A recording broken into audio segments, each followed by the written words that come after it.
দিলারে বান্দা, আমি আল্লাহ জাহান্নাম মানুষের মাধ্যমে জাহান্নামে আমি উদ্বোধন করব।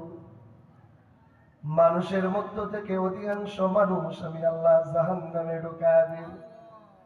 জাহান্নাম আমাদের সকলের সামনে আছে না নাই? আল্লাহর কোরআন খুলে দেখে সব জায়গায় জাহান্নামের আলোচনা আছে।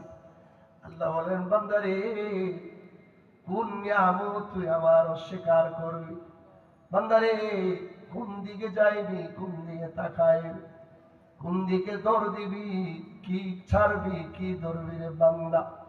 আল্লাহ পাক ডাক দিয়ে বললেন, বান্দারে প্রত্যেকটা নিয়ামত তুই আমার ভোগ করলি রে বান্দা।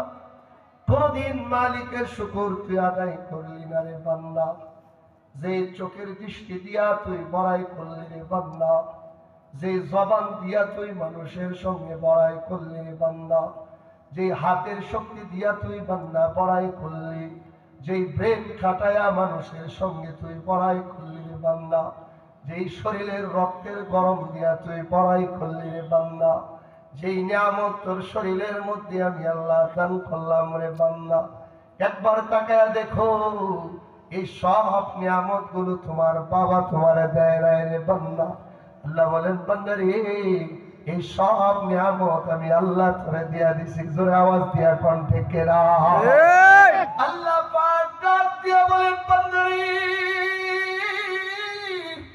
একটা নিয়ামত যদি তোর কাছে চাওয়া হয়, বিনিময়ে যদি তোরে 200 কোটি টাকা দেওয়া হয় রে বান্দা, তুই যদি বুদ্ধিমান হয়ে থাকস এই টাকার বিনিময়ে তোর অঙ্গ তুই বিক্রি করবি না রে বান্দা।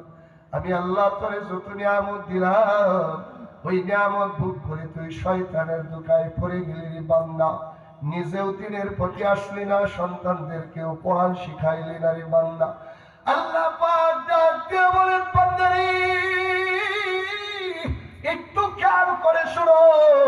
আল্লাহ বলেন, জাহান্নামে অধিকাংশ মানুষ আমি আল্লাহ ঢুকাইয়া দেব রে বান্দা।